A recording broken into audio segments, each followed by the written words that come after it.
네, 지난 주말 부산 해운대에서 보고도 믿기지 않는 큰 교통사고가 발생했습니다.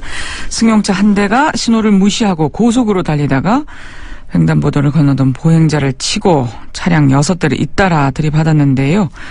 이 사고로 휴가차 부산에 온 어머니와 아들 등 3명이 숨지고 14명이 크게 다쳤습니다.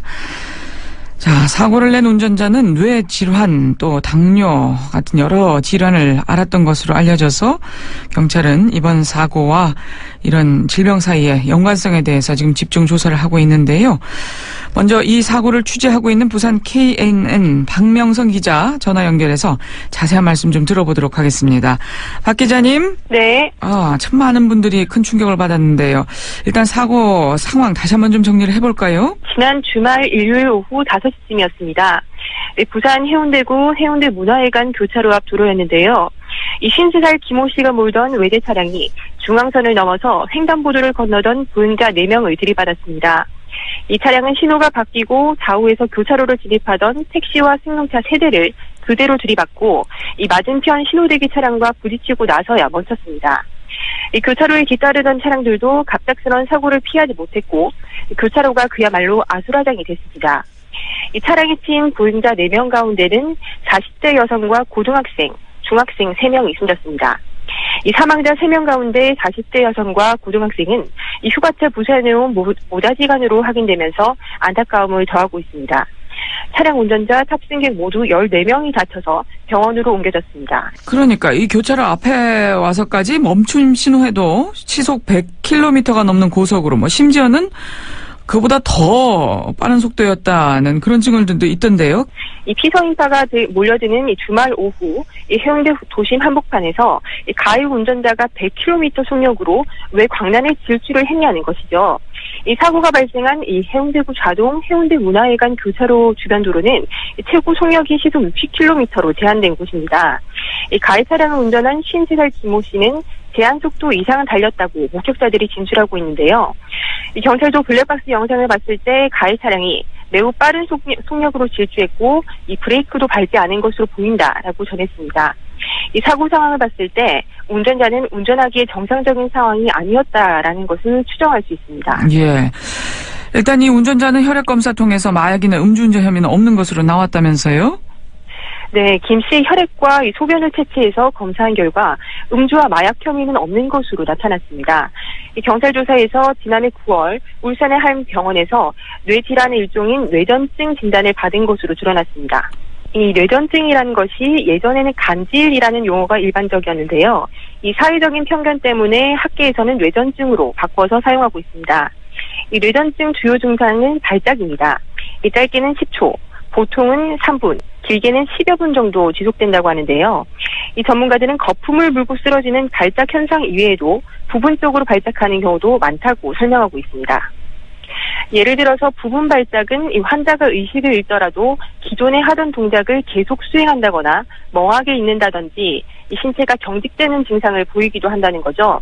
이 뇌전증 환자의 30% 정도는 약물 치료로 증상이 조절되지만 약물 치료를 중단하게 되면 또 재발하고 약 20% 정도는 약물 치료 중에도 재발하는 것으로 알려져 있습니다. 지금 사고 운전자가 사고 당일에 약을 복용하지 못했다 이런 진술을 했다는 보도도 있어요. 운전자 김 씨는 매일 5알씩 2차례 약을 먹어야 했는데 이 사고 당일에는 약을 먹지 않았다라고 진술했습니다.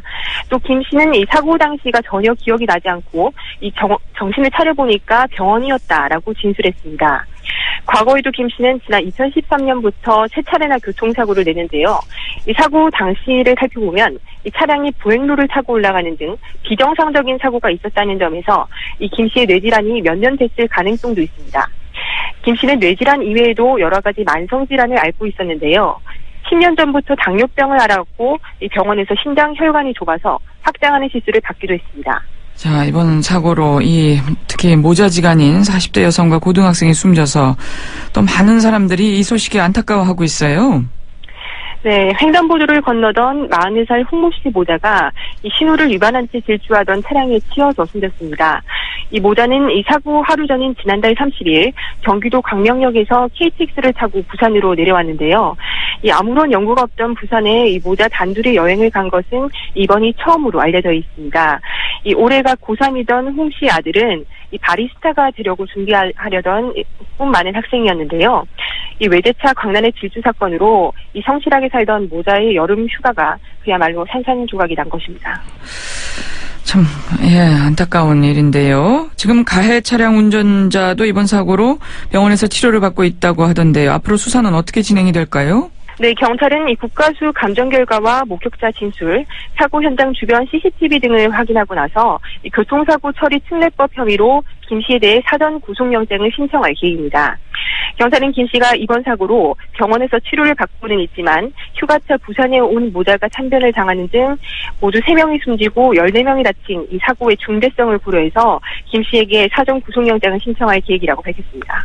자, 뇌질환 운전자에 대한 면허 규정 이대로 괜찮은지 여기에 대해서 지금 많은 논란이 있는데요. 이 뇌전증은 약을 먹지 않으면 경련을 일으키거나 순간적으로 의식을 잃을 수 있기 때문에 운전면허 결격 사유입니다. 운전 중에 정신을 잃으면 이처럼 자칫 대형 교통사고를 유발할 수 있고 뇌전증 환자에게는 이렇게 운전면허를 갱신해서는 안 됩니다. 하지만 김 씨는 운전면허 취득부터 갱신까지 아무런 문제 없이 통과했다고 하는데요. 이 때문에 김 씨는 운전면허를 받을 수 없는 뇌전증 환자인데도 버젓이 차를 몰고 다니다가 사고를 낸 것입니다. 결국 형식적인 이 운전면허 체계가 14명의 사상자가 발생한 대형 참사를 불렀다라는 비판까지 나오고 있습니다. 이 운전면허 취득과 갱신 심사를 더욱 철저히 하는 제도 보완이 필요하다는 지적도 나오고 있습니다. 예, 잘 들었습니다. 여기까지 듣겠습니다. 부산 KNN 박명성 기자였고요. 이번에는 자동차 10년 타기 시민연합 임기상 대표 연결해 보겠습니다. 임기상 대표님. 네, 안녕하세요. 예. 참 사고 당시 전혀 기억이 나지 않고 정신을 차려보니 병원이었다. 정말 너무 심각한 얘기 아닌가요? 지금 우리나라 국민 54%가 면허를 보유하고 있습니다. 경제활동 인구 전 국민이 보유하고 있는데 이제 앞으로 더욱 이 운전증도 다양해지고 앞으로 관리가 더 어려운 다문화 외국인 운전도 증가를 해요. 예. 그렇다면은 앞서 말한 그런 환자들이 우리나라에 몇 명이나 있을까? 이게 정보가 공개가 안 되니까 그에 대한 법제도 개선이 어려운 거예요. 20만 명이다, 10만 명이다. 그런데 이것이 지금 현재 면허 제도 하에서는 최선을 다한 거예요.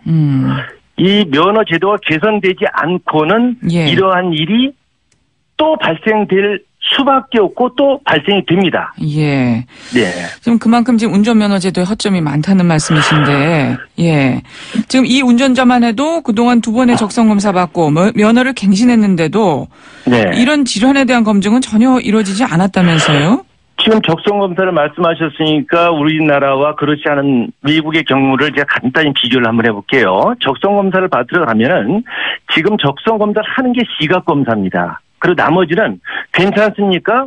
괜찮습니까? 뭐 이상한 데 있습니까? 없습니다. 그러면 그것으로 끝이에요. 형식적으로 이루어진다는 말씀이시고. 예. 그런데 이것이 이렇게 될 수밖에 없는 것이 만약 이번에 이 환자도 자진신고를 해야 되는 것 아니겠습니까? 예. 그럼 자진신고를 할 때 수지적성 검사를 받도록 면허 제도에 이런 검사 조항이 있어요. 네. 그럼 수시검사를 받지 않았다. 그럼 이거에 대한 처벌 조항이 없어요. 규제가 없다 이 얘기예요. 예. 그럼 어떤 사람만 수시적성 검사를 받냐? 6개월 이상 그리고 정신질환이 있어서 도로교통공단으로 통보가 온 경우만 이 수시적성 검사를 받아요. 네. 그런데 일부 선진국 같은 경우에는 이런 질환이 있다. 그럼 일단 이거 서류로 다 제출을 받습니다. 예. 그리고 정밀 판정을 받고 검증 단계가 자진 신고의 단계가 아니에요. 이것을 의사들이 정밀 판단을 내린다 이거죠. 예. 그런데 우리나라는요. 만약 그럼 이것은 자진 신고를 하고 이것을 규제하면 될 것 아니냐. 국회 법이 통과가 돼야 됩니다. 아. 그러면 이건 규제 사항이라 이를 찬성할 국회의원들이 없어서 못했던 거예요. 그동안에도 이런 문제는 계속 제기가 됐었는데 말이죠. 예. 앞으로도 일어날 사항이고 예. 그래서 이러한 사람들이 면허를 취득할 수밖에 없는 면허 취득 과정이고요. 예. 그리고 일전에 우리가 면허 취득을 완화했을 때 전 국민이 뭐 박수 치지 않았습니까? 네. 또 일부 국민과 전문가 집단에서는 반대를 했습니다만은 앞으로는 이런 규제 조항, 즉 이 규제 조항이라고 하는 것은 안전과 관련된 분야는 전 국민의 생명을 보호하는 차원에서는요. 규제 완화가 정답이 아니라 규제를 강화하는 게 정답인 것이고요. 그래서 앞으로는 이 수시적성 검사를 받는 사람도 없고 또 이것에 의해서 검증 단계를 거친 경우가 없기 때문에 이 현행에서는 자진 신고를 해태했을 경우 어떻게 규제하고 처벌할 것이냐, 이것이 빨리 국회 법을 통과해서 이 법이 개선되지 않으면 이와 같은 환자들이 제2, 제3의 환자들이 생겨날 수밖에 없는 것이고요. 저는 뭐 그렇습니다. 이게 참 이 가족이 이걸 몰랐겠습니까? 또 환자 당사자는 예. 내가 이 약을 먹지 않으면 어떻게 된다는 걸 몰랐겠습니까? 예. 다 아는 것 아니겠어요. 그리고 저는 뭐 마지막으로 한 가지 붙이고 싶은 얘기가 이 사회적 편견인데요. 제가 제 주변의 지인이 순간적으로 졸도한 증상이 있어서 병원에 입원해서 2번 정밀 검사를 받았어요. 그랬더니 별 특별한 내용이 없다 이거예요. 제가 병문안을 가서 당신 운전하면 안 됩니다 그랬더니 환자로 본다고 해서 저랑 사이가 아주 안 좋은 사이가 되어버렸어요. 아이고. 저는 정답을 얘기를 했는데 예. 이제 전 국민도 사실 전 국민을 갖다가 환자시하는 것이 아니냐라고 할 수 있겠습니다만은 앞서 얘기했듯이 전 국민의 54%가 이 운전면허 보유자이만큼 예. 전 국민의 생명보호 차원에서 이런 자진신고를 해태했을 경우 규제, 처벌 조항이 시급하다고 보여집니다. 예. 분명히 이 제도는 정비가 돼야 될 것 같고요. 이게 무엇보다도 자기의 생명뿐만이 아니잖아요. 그럼요. 예. 예. 아무런 잘못도 없는 무고한 그런 많은 운전자들의 생명까지도 앗아갈 수 있는 문제이기 때문에 분명히 이것은 제도 보완이 필요하고요. 특히 이 정보가 좀 잘 공유가 될 수 있으면 좋겠는데 뇌전증 환자는 아예 또 통보 대상에서 제외가 돼 있다면서요? 이게 개인정보비밀법에 의해서 만약 이런 병력을 통보했다 이렇게 되면은요.